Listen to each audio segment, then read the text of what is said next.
Hello and welcome back to Understanding Crypto. My name is Herve, and every other day here I try to decipher cryptocurrency in the easiest way possible on the internet. I cover things like predictive analysis, research, and tutorials to help guide you through this treacherous marketplace. So if that's the type of content you find interesting, be sure to click that like button and subscribe to the channel so that you don't get to miss out on any other value-packed video like this one. So the last time we talked about Bitcoin, we mentioned this zone that we are in right now. I named it the Trump wins zone, but initially it was the final zone for the move to the upside. After that final zone, we had another zone which was the extended top, but again, I named this the final zone because it's usually very strong. So here we see that BTC came right into that zone, and it has given us a bit of information as to what it is actually doing and where it could possibly go. We can see that as it hit this high right here, the second time it came back up there, that then now became a lower high.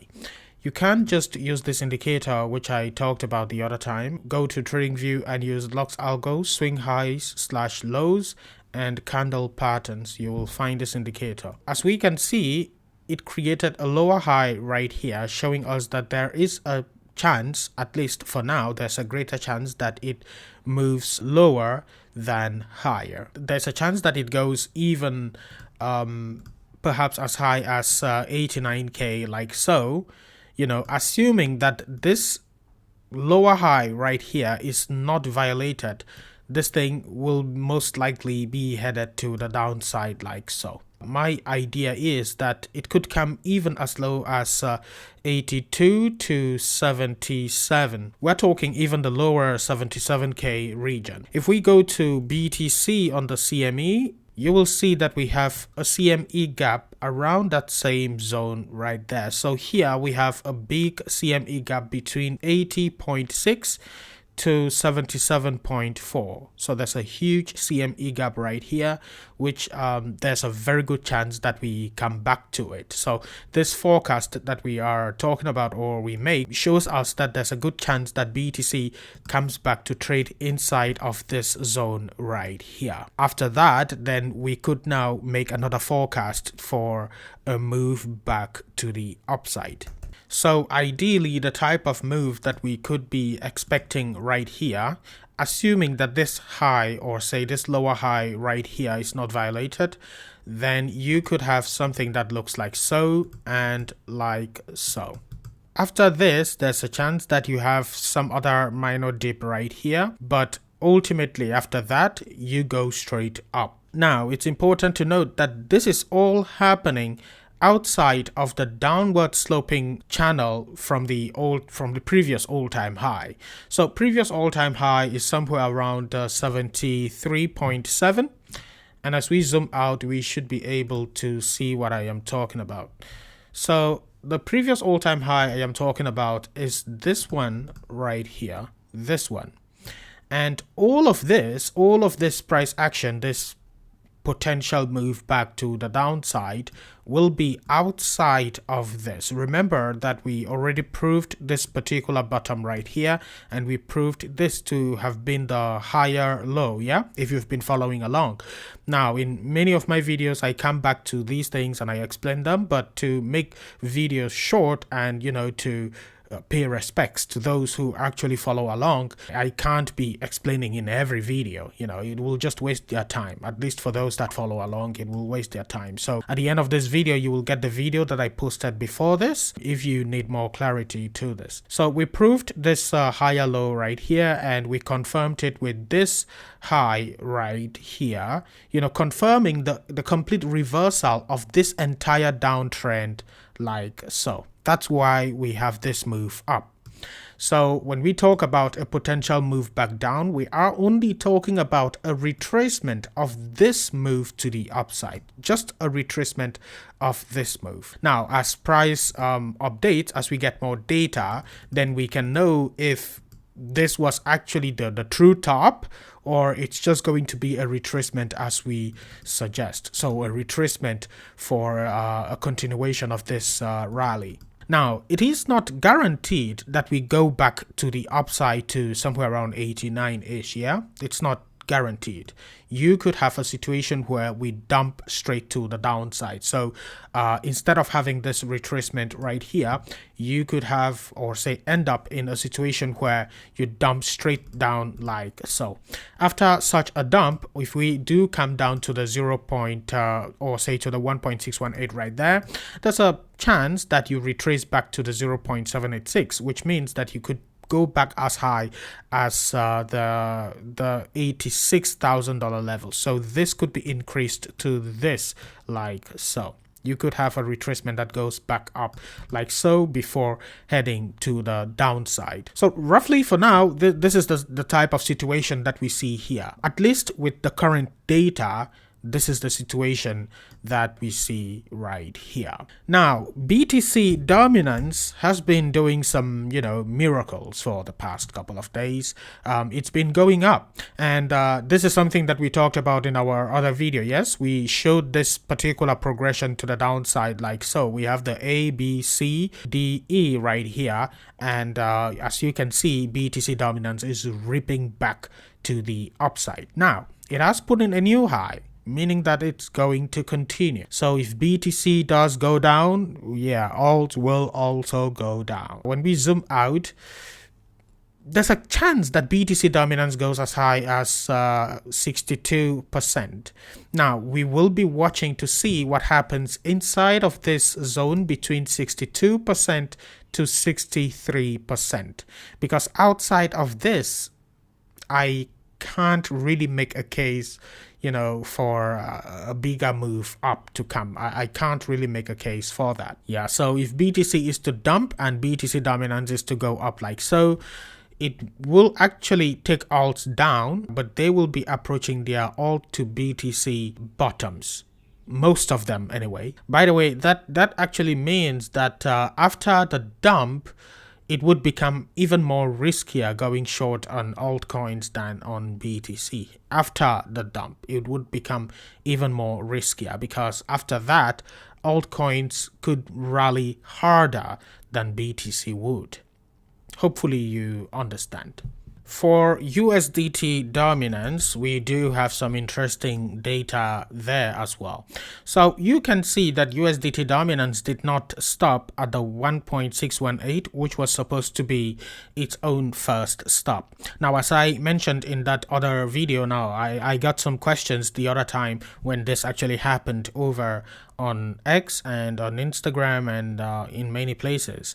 Some people were asking me that, hey, USDT Dominance is going lower than its own first stop. What's going on? Well, those people did not watch my other update here on YouTube, and even on TikTok I did suggest what we should be doing as USDT is here. We said that there was no immediate resistance for BTC. So there was a chance that BTC continues to where we've now coined the Trump wins zone as USDT continues to the downside. Whenever BTC gets to that zone, that will now become USDT's bottom, and that's exactly what is actually going on right here.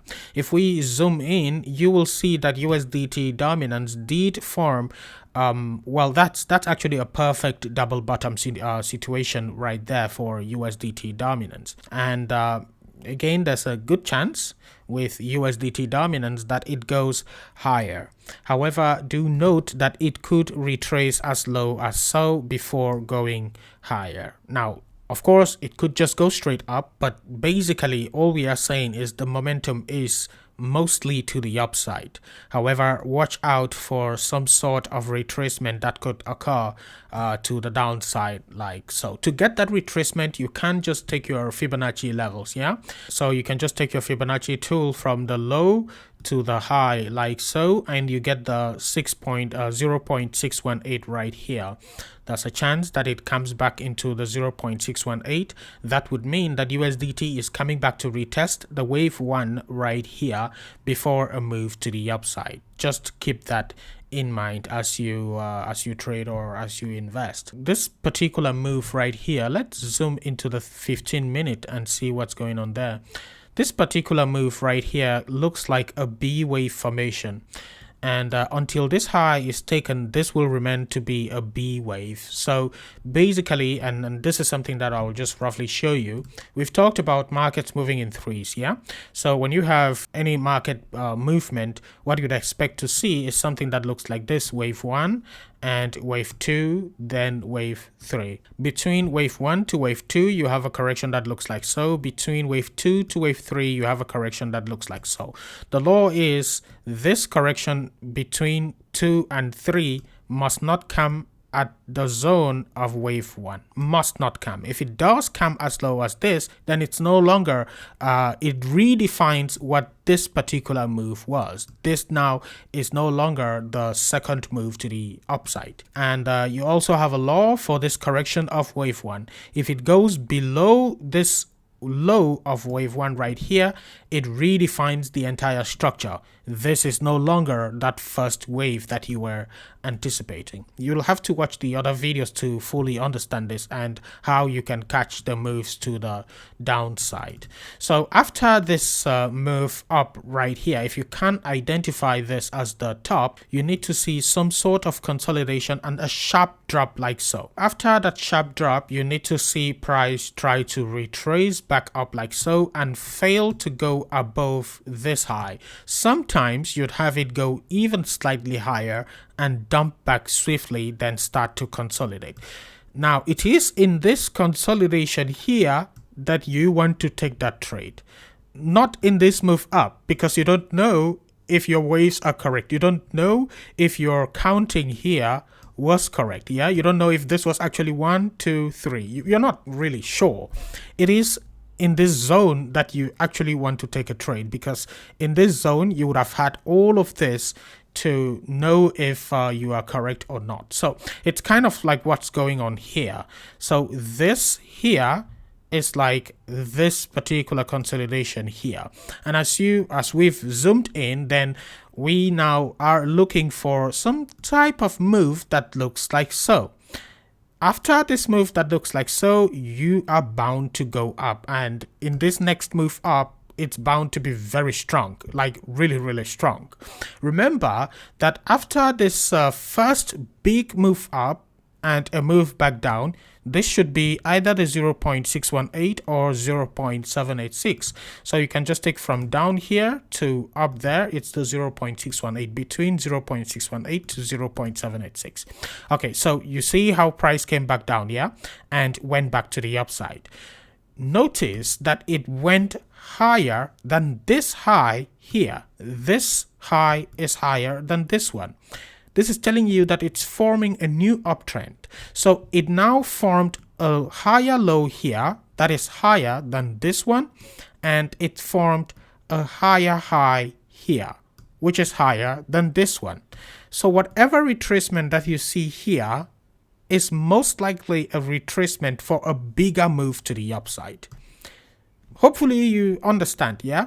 This is not to say that it's 100% of the times right, yeah? It's not to say this is like all the times it will work like this and it's always good, yeah? Now, it doesn't mean that you go at any, or say on any time frame and on any chart and you try to do this. You first have to identify that this zone right here, or say this lower right here, was the bottom or was lower than your ideal bottom. If you cannot prove that this was lower or say was the ideal bottom, then you should not be doing this hoping that it's going to go up.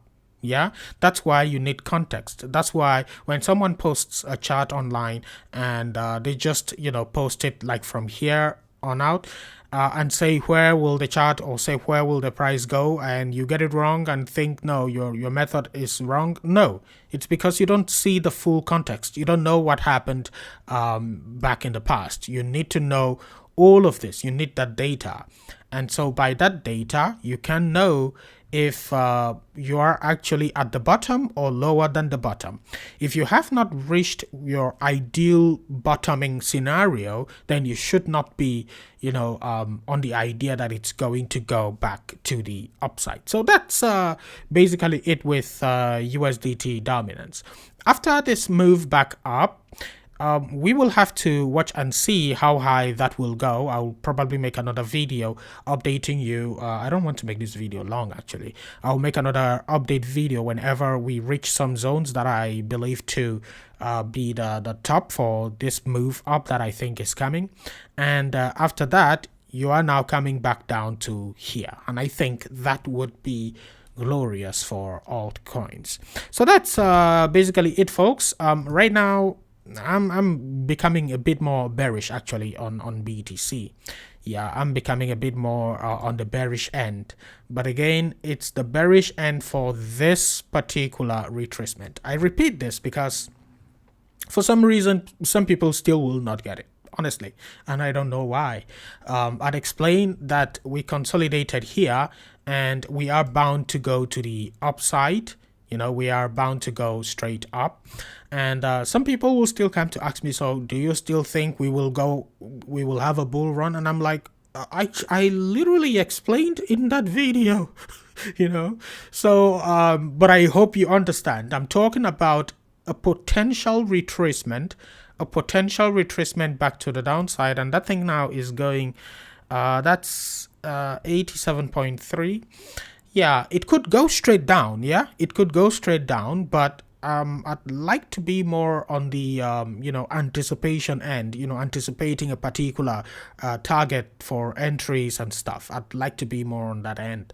So yeah, my whole idea is that I'm expecting Mr. BTC to come back to the downside like so, and then after that we will now make a new forecast for a continuation of this entire rally to the upside. Now, by the way, I did talk about Ethereum in our other video, so let's just quickly go to it so that we talk about it. All right, so this is ETH right here. We were expecting that it comes to the $3,100 zone, and it's now come there. Actually, I was kind of off with that target. It was supposed to be 3,251. So now what do I expect? Well, I expect Ethereum to do something that looks like so. As we zoom in, you are beginning to see something that looks more like a head and shoulders.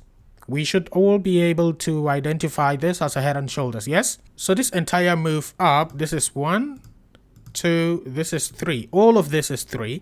And this is most likely 4, and this is 5. Now, I'm not selling my altcoins, by the way. I'm not selling anything. Somebody asked me the other day on Instagram that what then should we sell now? Well, I cannot tell you what to do, but personally, I am not selling anything. This is just for trading purposes and to know where the markets are headed as an investor, yeah? It's always good to know when the markets drop when you did not know and you had no idea that they could drop, well, that now really sucks. But when the markets drop, when you had a very good idea that the drop could come, then you're more relaxed about it. So, yeah. This will most likely be our situation for ETH. Assuming that this was the top right here, we could use the same Fibonacci method and chart it out like so. 0.618 could be a strong rebound zone for ETH, and interestingly that would put you at the top of this consolidation right here. So this now right here becomes our rebound zone for Ethereum to move back to the upside. Going back up should take us as high as 4,000, and we would have completely exited the woods for Ethereum by then. So yeah, folks, that's basically it. I hope you enjoyed the video. If you have any questions, let me know in the comments. I will see you in the next one. But until then, stay safe.